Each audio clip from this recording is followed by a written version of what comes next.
Hello, wise and wild soul. My name is Brianna Jolie, and I am a spiritual mentor, channel, and animal priestess. I'm so excited to have you here. I am turning 25 this week. I'm filming this on Thursday. I turn 25 on the 19th of July. I am a Cancer baby, indeed, water sign through and through. And I wanted to take this moment to reflect on my coming of age, my next solar return. Last year I did a video about 24 things that I learned at the age of 24, and I loved making that video.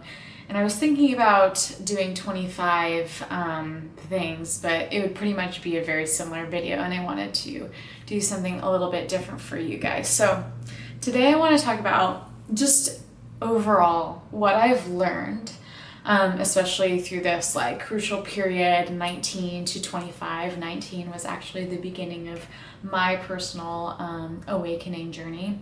And I want to share any advice, guidance, wisdom, anything that is ready to come through my vessel for you, for old souls who are in this period, who are in like this juicy, new, exciting period of their early 20s.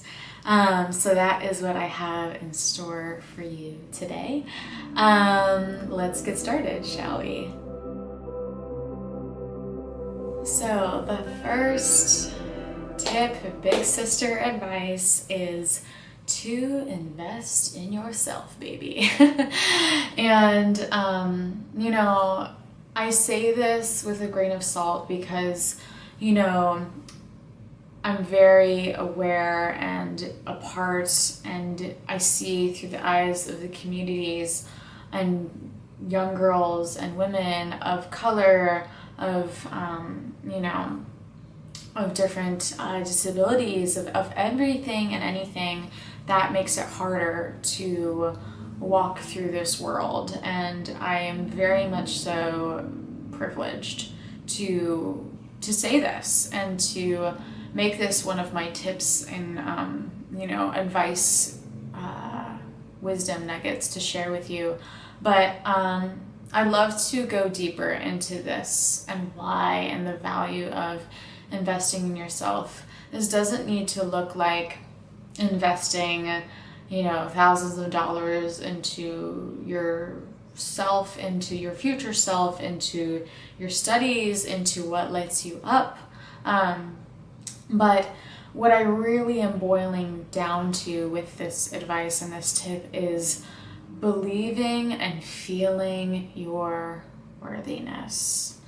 I know firsthand that in the age of my early 20s, the question of am I worthy was so huge, especially navigating dating scenes in a more serious tone than, you know, like high school and middle school. If you dabbled in dating and relationships back then, that it questions you really big during this time of your life.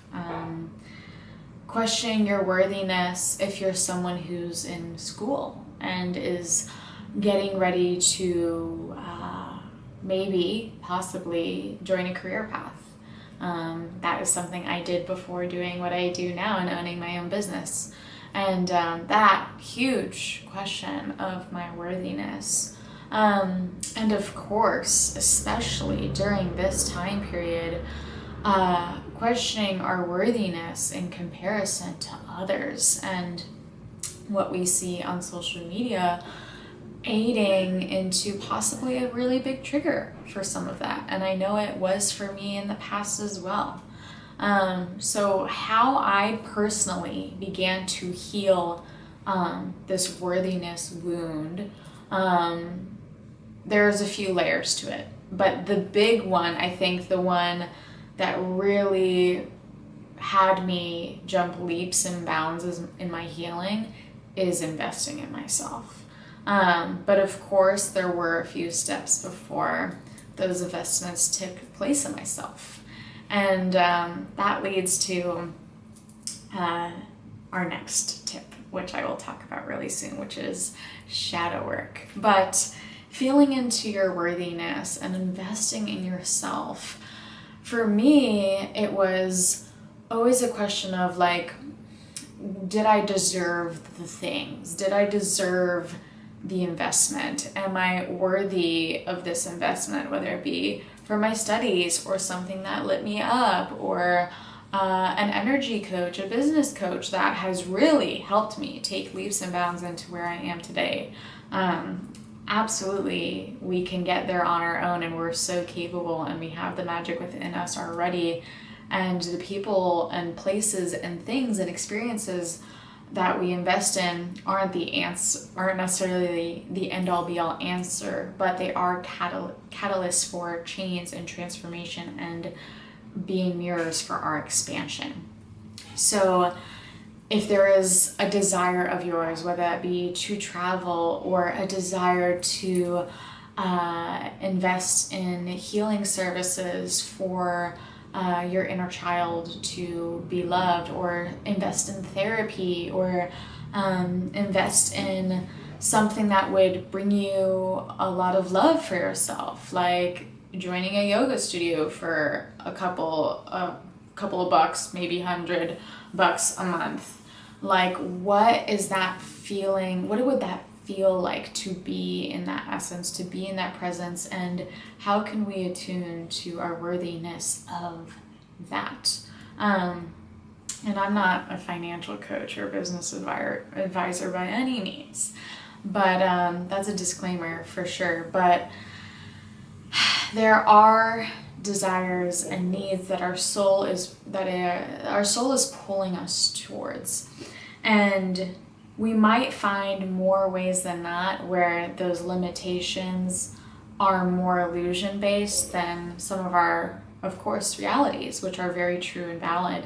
But I know for me, a lot more of those limitations were illusion, and this is where I'm getting towards, like where we can break through those limitations, the illusions of limitation, of your vastness, of your pure, abundant Empress energy, being worthy of the thing, and of course, being rewarded of that. Like in doing the thing, how do you show up differently? In investing in the thing, the place, the experience, the thing that your soul is desiring, how do you change? Because you do. You really do change when you say yes to your worthiness. So my first big old soul tip advice is to invest in yourself, invest in your worthiness and your desires as you feel called, and pushing your edge of those desires and that worthiness. If it's investment, you're like, ooh, I could do it, but it feels scary and wild and weird, and like I've never invested this much in myself before. Do it. My second tip, which really aligns with that one, is the shadow work that goes behind that and goes behind a lot of the things that will help your soul ascension process not necessarily become smoother, but come through with even more gratitude and understanding for why you're in the journey that you're in. So shadow work, I've talked about shadow work a lot. It's one of my biggest tools in my medicine magic tool belt that I use on myself and my clients. But shadow work is looking at the shit. Shadow work is looking at the denser emotions. Shadow work is looking at the polarity. Shadow work is choosing to not bypass, is choosing to not live numb to your experiences. Whether that be you're calling in a partnership, or calling in your dream job, or just trying to call in yourself and figure out who you are still, along this path. Shadow work, shadow work, shadow work. You can have someone hold space for you in that shadow work, a mentor, a guide, a coach, a therapist. You can have the support or have support systems in place to help you move through that shadow work. That's very important. Having people around you and or making people around you know that that's what you need in that time. Again, stepping into your worthiness. And of course, your higher self being present through your shadow work, your future, most wild self who has already been through the thing, who has already been through the other side of what you're working through, the denser emotion, the experience that's really, really tough. How are they rooting you on as well? What would they say to you? Are some really important tips throughout the shadow work that you might be doing. Journaling, super big for me. I do shadow work with journaling. I do shadow work with my words in the mirror. I do shadow work as an expression of my body in rage rituals, all the things. And it's really intimate, person to person. So whatever shadow work looks, feels like for you, do the work, see what comes up. Allow your triggers to be seen, allow the emotions to be seen. It is only going to expand you even more and get you closer to where your soul is meant to be. And that goes very well with my third and final tip for y'all, is owning your unique gifts and your own unique magic. I mean, why are we going through this shadow work to begin with, right? It's to align closer to our soul, is to step more in our truth, to go beyond the limitations that either we put on ourselves or society. And how we do that is by owning our unique magic and gifts, choosing to be different, choosing to keep our eyes on our own paper and know that the ingredients that we're looking at on our own paper are unique to us and needed by us, and just for us to use, to take, to create, and just be so fully in your own magic, not what somebody else is doing, not what you've seen someone who is the same age as you and might feel or look more successful than you. It's owning and feeling into your unique gifts and magic is part of your purpose, is why you're here, is why your soul is meant to be here. So by looking, thirsting, craving somebody else's gifts, life, magic, we really truly ignore our own.